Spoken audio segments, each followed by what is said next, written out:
Bendiciones, bienvenidos a nuestra sesión número 5 de nuestro estudio del Sevidem, del Pentateuco. Estamos estudiando los 5 primeros libros del Antiguo Testamento en esta clase.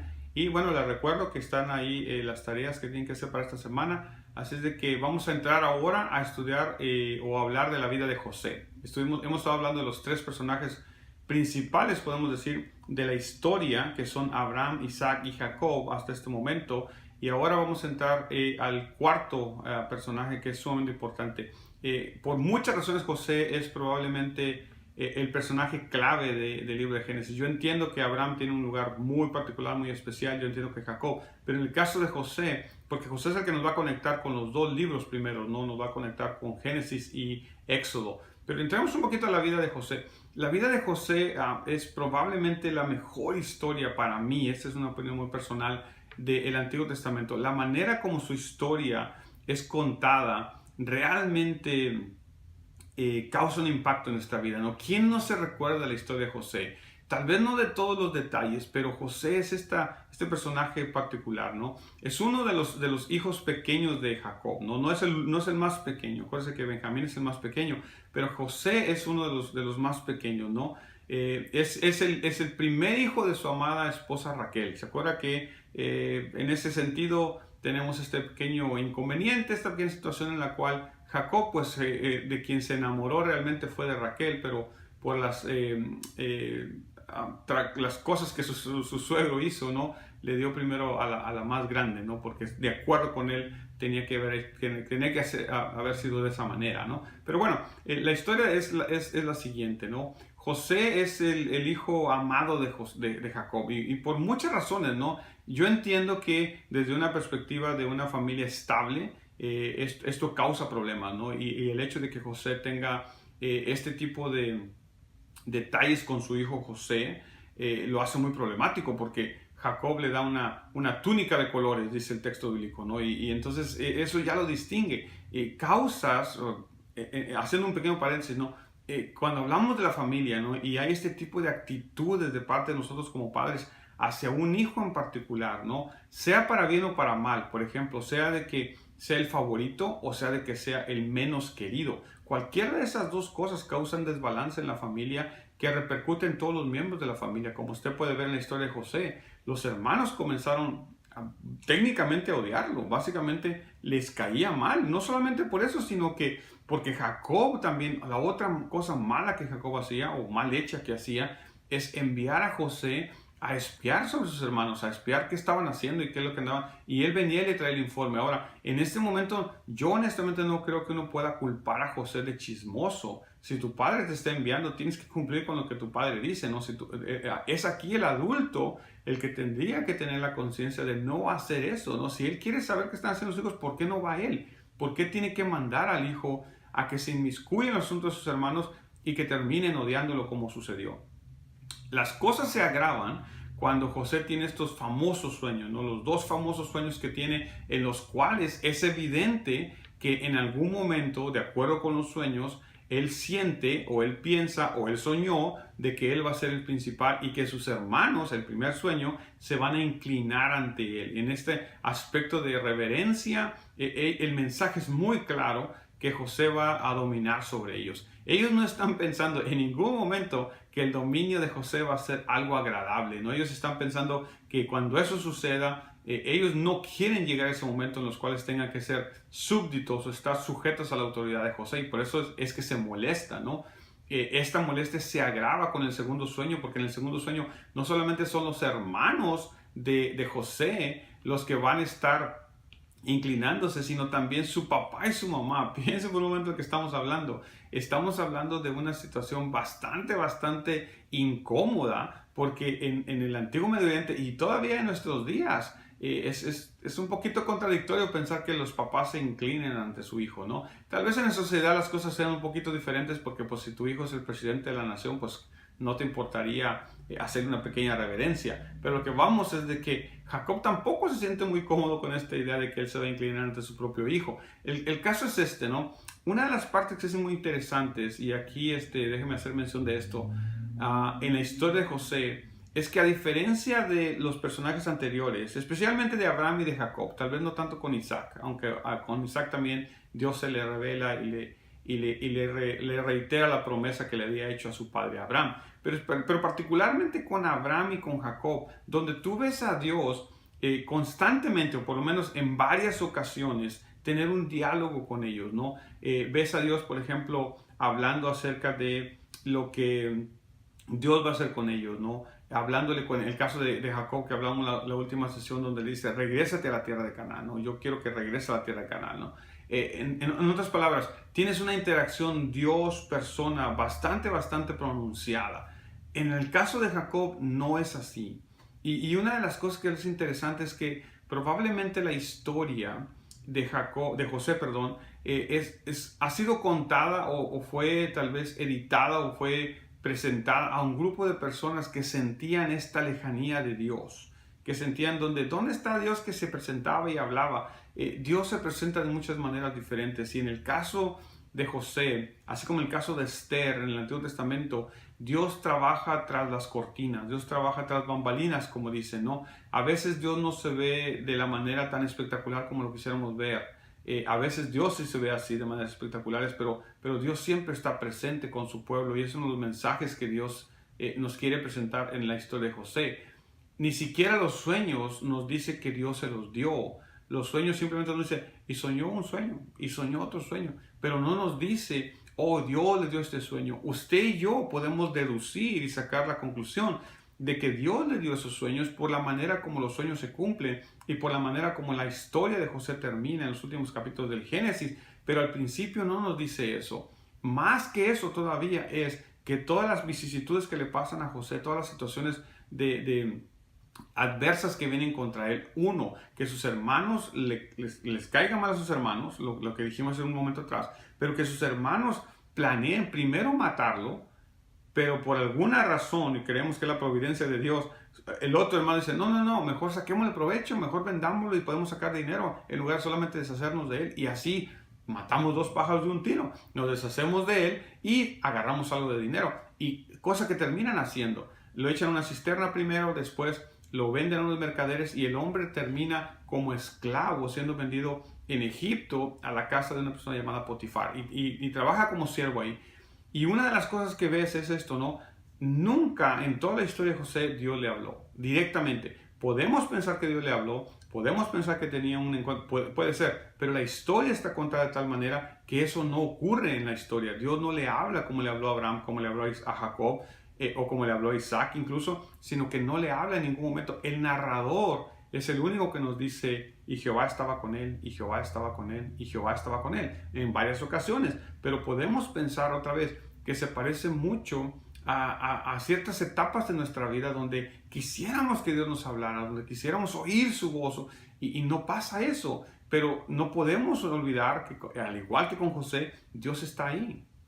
A veces no lo vemos, a veces pensamos que Dios no está obrando en nuestro favor, pero Dios siempre está obrando, Dios siempre está haciendo las cosas que Él planeó hacer en nuestra vida. Entonces Dios está obrando en José de tal manera que Dios va a cumplir el propósito que Dios tiene con él, a pesar de todas las adversidades. Y no, creo que noté otra cosa interesante, ¿no? Todas las adversidades que vinieron a la vida de José tienen un propósito muy específico, y este propósito es llevar a José a ser el hombre que Dios quiere y necesita. Pero para poder llegar a ser el hombre que Dios quiere y que Dios necesita, Dios a veces tiene que hacer ciertas cosas con nosotros. Y las cosas que a veces Dios tiene que hacer con nosotros, a veces no son muy agradables. A veces nosotros pensamos que, oh, yo quiero ser un siervo de Dios, o yo quiero llegar aquí, o yo quiero llegar acá. Y se lo presentamos a Dios, pero en nuestra mente ya tenemos el caminito que queremos llegar, que queremos atravesar para llegar allá.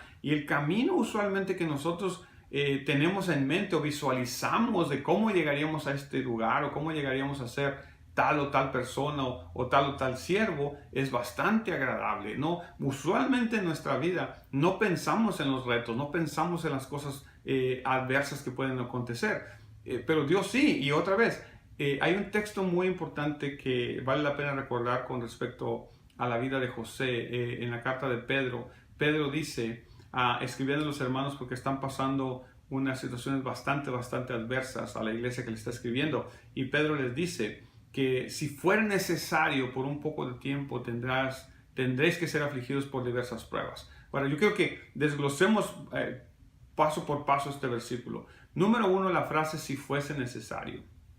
Quiere decir entonces que las adversidades que vienen a nuestra vida no vienen por casualidad, ni vienen porque Dios nos quiere probar solamente por probarnos. No, vienen porque son necesarias. Muchas veces puede ser falta de trabajo, puede ser falta de salud, o puede ser conflictos de algún tipo, ¿no? Pueden ser cosas injustas que te pasen en la vida, en el lugar de trabajo, o incluso con la familia, o en la iglesia también. Pero la Biblia dice que si fuese necesario, quiere decir que si estamos pasando por una situación de adversidad, es porque Dios la considera necesaria para nuestro crecimiento. Entonces, Pedro les dice, si fuese necesario, tendréis que ser afligidos por diversas pruebas. Note, la primera es la parte de aflicción, ¿no? Quiere decir que las pruebas afligen, las pruebas deprimen, puede ser. Las pruebas no son nada agradables. A nadie le gustan las pruebas, hermano. Honestamente, yo creo que no hay persona que diga, oh, aviéntenme más pruebas porque a mí me encantan. Entonces, es una aflicción, es un problema, ¿cierto? Y la otra es que no habla de una sola prueba, sino de diversas pruebas. El creyente va a pasar por diversas pruebas. ¿Para qué? Para que su fe se refine, dice Pedro. Esa es la idea. No, Dios no manda pruebas solamente para ver cuánto aguantas, para ver qué tan atleta espiritual eres. No, Dios manda pruebas porque son necesarias. Dios quiere que crezcamos en cierta área y no hay otra manera de crecer excepto si pasamos por eso. En el caso de José, no había otra manera de que Dios llevara a José al lugar donde él quería llevarlo, que es asentarse al lado de Faraón y ser la pieza clave que Dios necesitaba en ese momento de la historia para salvar a su pueblo. Note, por favor, la misión de José es grandísima. La misión de José es salvar a su pueblo del exterminio, salvar a su pueblo de que se extinga el pueblo por el cual Dios está trabajando ya por 4 generaciones con esta. En otras palabras, la misión que usted y yo tenemos es muy importante y muchas veces nosotros, porque no queremos ser afligidos o porque no queremos someternos, ¿se acuerda que hablamos de sumisión cuando hablamos de Isaac? Someternos a la voluntad de Dios. Dios tiene que hacer estas cosas, ¿para qué? Para llevarnos a ser las personas que Dios necesita en su plan. Acuérdense que este es su plan. Esto es algo que Dios está haciendo. Este es el reino de Dios, es el plan de Dios, es la salvación que Dios quiere tener para todo el pueblo. Y usted y yo somos piezas claves, puede ser muy cierto, pero somos piezas de ese plan. Nosotros no somos el plan es el de Dios y usted y yo encajamos en ese plan conforme nosotros querramos y conforme nosotros dejemos moldearnos. Y esa es una de las cosas que vemos en José. ¿Por qué razón me atrevo a decir que José llegó a este punto de claro entendimiento? Por la manera como José habla al final de sus días. Usted no ve a José quejándose en ningún momento. Usted ve a José siempre siendo la persona correcta en todo el momento, en todo tiempo. Y ese es uno de los puntos claves de la vida de José. Usted se recuerda lo que pasa en la casa de Potifar. En la casa de Potifar, José se enfrenta con esta situación con la esposa de Potifar, la cual quiere tener relaciones con él. Y José, una de las cosas que resaltan del carácter de José es su integridad. José es un hombre íntegro aunque nadie lo vea. Note, por ejemplo, cómo el texto describe que la mujer se encargó de que la casa estuviera sola. En otras palabras, ella pensó que si la casa estuviera sola, entonces José iba a acceder a tener ese encuentro con ella. Pero cuando una persona es íntegra, la palabra integridad implica quién tú eres cuando nadie te ve, quién tú eres cuando estás a solas, cuando nadie se va a enterar de lo que vas a hacer. Eso es integridad. Y José demuestra que tiene esta integridad, porque aunque la casa está sola, aunque ningún siervo hay en la casa, solamente están ellos dos, José le dice las siguientes palabras, que él no va a hacer algo tan ruin contra su señor, que Potifar, pero también y más especialmente contra Dios. Y esas son las cosas interesantes, ¿no? José es el ejemplo de los sabios, de la escuela de sabiduría de Israel, en la cual las personas entienden que el temor de Dios te va a apartar de este tipo de situaciones, de este tipo de mujeres o de hombres, o de este tipo de tentaciones, seas hombre o seas mujer, vas a tener tentaciones. Y la sabiduría de Dios, el temor de Jehová, dice Proverbios 1:7, es el principio de la sabiduría. Entonces José es este sabio, podemos pensar, pero no un sabio del mundo, no un sabio que tiene mucho conocimiento, sino un sabio a la manera de Dios, que puede discernir el peligro, que puede ver el potencial problema. Ahora, note, las buenas decisiones en la vida de José le van a costar. Y en este caso, la buena decisión de ser fiel a Dios, uno esperaría, bueno, ya hizo lo correcto, ya honró a Dios, ya honró los principios y los valores que él tiene, Dios automáticamente lo va a poner en una posición más alta. Y resulta que no.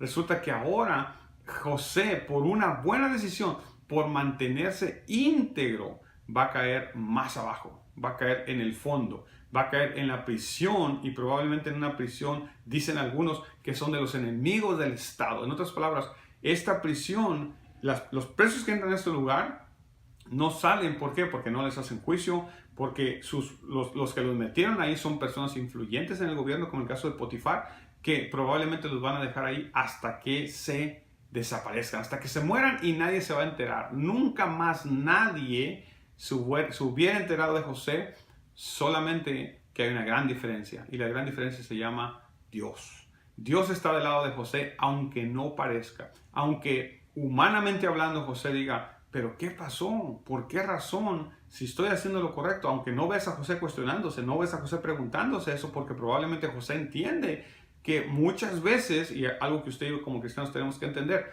que muchas veces como cristianos, a veces nos tienen que pasar este tipo de cosas para crecer, para madurar.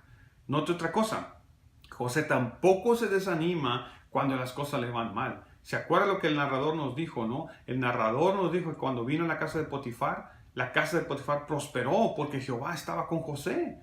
Entonces ahora viene este evento en el cual José cae más abajo todavía, ahora es prisionero, pero el narrador nos vuelve a decir otra vez que José es tan diligente en lo que hace y Dios está con él de tal manera que ahora José comienza a destacarse en la prisión. En otras palabras, José es el tipo de personas que donde lo pongas destaca.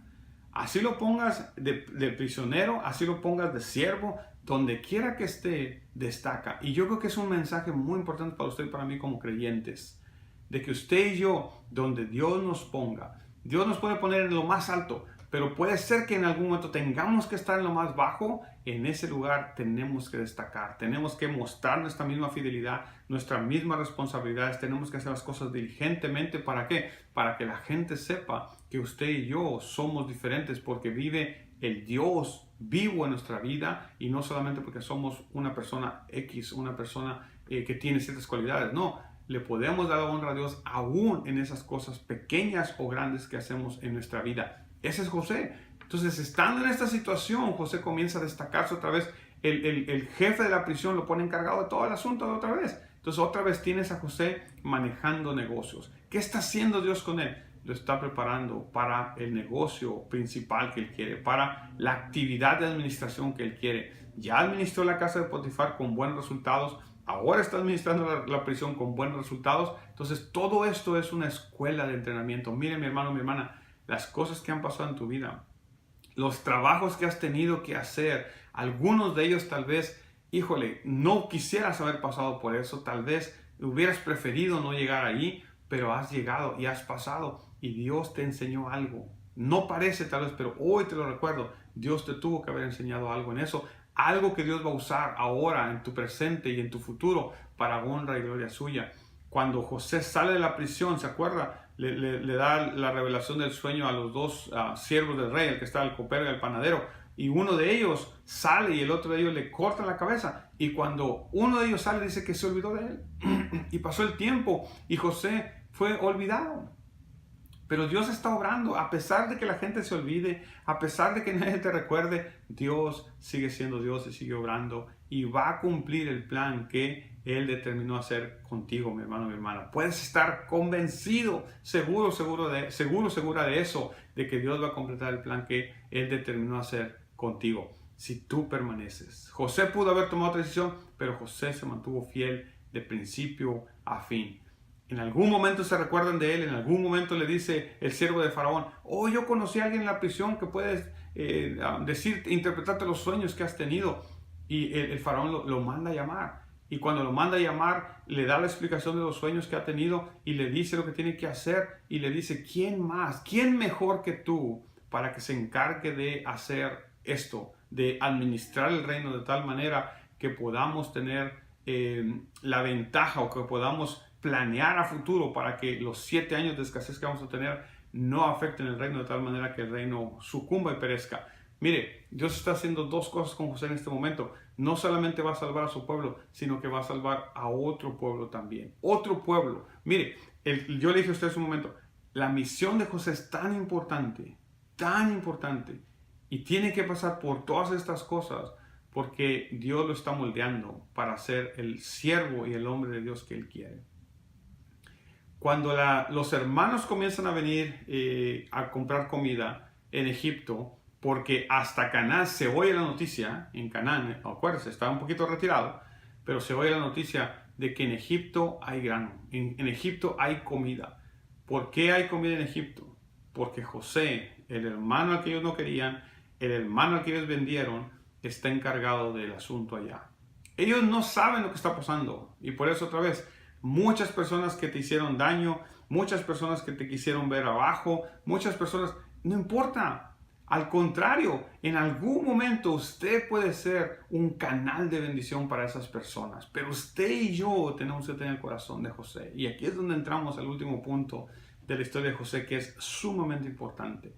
José es el líder de Dios en este momento porque tiene una cualidad que muy poca gente tiene y que usted y yo vale la pena que aprendamos y vale la pena que le pidamos a Dios y nos dejemos moldear por Dios de una manera o de tal manera que Él pueda hacer eso también en nuestra vida, así como lo hizo con José. ¿Cuál es esta cualidad? Tiene una relación con Dios que le enseña, tiene un corazón tan accesible y tan dócil que permite ser enseñado por Dios. Cuando sus hermanos se presentan y Él reconoce quiénes son, en su corazón, óigame por favor, en su corazón no hay ningún vestigio de ira, de deseos de venganza. Él lo único que tiene para sus hermanos es amor.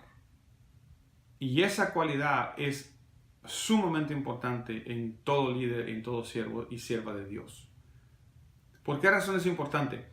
Porque si Dios te va a poner en una posición de autoridad, Dios espera que tengas un corazón como el de José.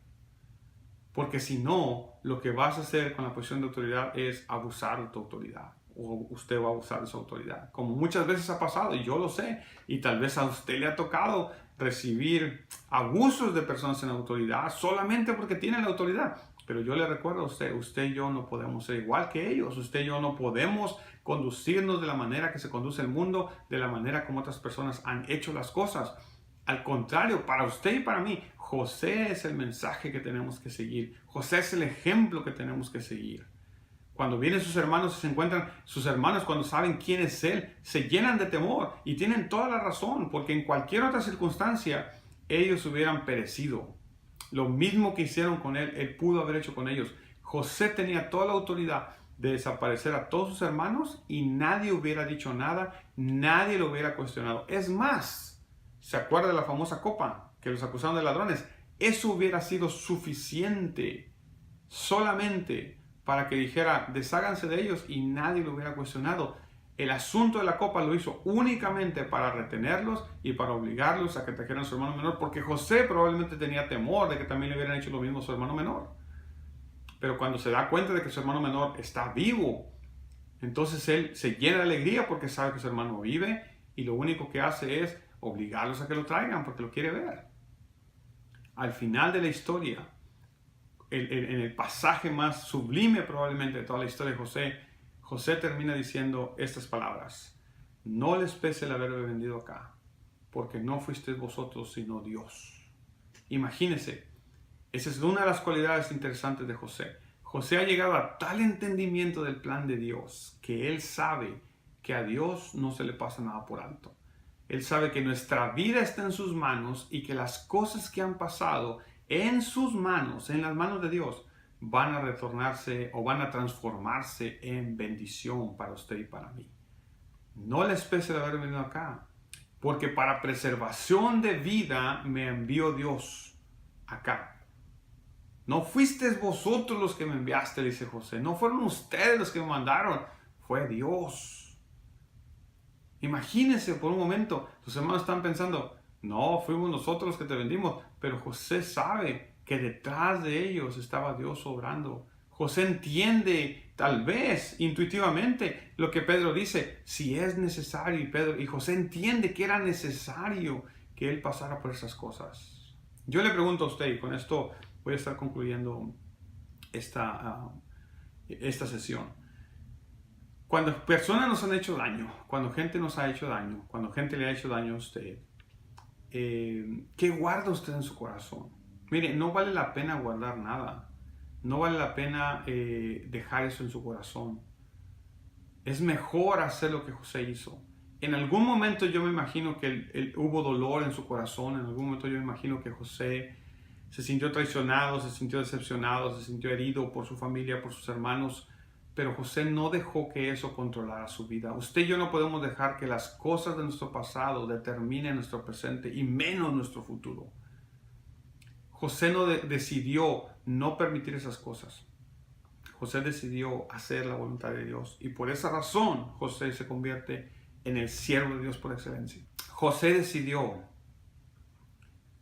dejarse llevar por el moldeo de Dios. Decidió dejarse moldear por Dios. De tal manera que al final de sus días puede recibir a sus hermanos, puede bendecir a sus hermanos, puede conseguirles la mejor tierra de Egipto a sus hermanos, a los que lo odiaban, a los que lo vendieron. ¿Cuántas veces José extrañó a su familia? ¿Cuántas veces José tal vez lloró por su familia, por estar lejos de ellos, su papá, sus hermanos? ¿Cuántas veces? Pero nada de eso lo controló. Al contrario, le soltó todas las manos a Dios y por eso él sabía. Su gratitud es para con Dios. Usted y yo podemos estar agradecidos con Dios por las cosas adversas que nos han pasado. Usted y yo podemos darle la gloria a Dios por las cosas adversas que nos han pasado, porque hasta aquí Dios está obrando en nuestra vida y nos ha traído a donde estamos, no gracias a esas personas, sino a pesar de esas cosas, de esas personas, de esas circunstancias. Dios ha sido fiel con usted y conmigo y seguirá siendo fiel con usted y conmigo. Es el mensaje de José y el deseo de nuestro corazón otra vez es ser como este hombre, dejarnos moldear como este hombre se dejó moldear para poder causar un impacto en esta sociedad, especialmente cuando usted llegue a posiciones de liderazgo en las cuales usted tenga la autoridad de decidir cosas, que las cosas que decida no sean por su ira, por su enojo, por su amargura, por su tristeza, sean porque ama a esas personas, porque en primer lugar usted ama a Dios. Esa es la historia de José. Terminamos nuestra sesión de este día. Bendiciones.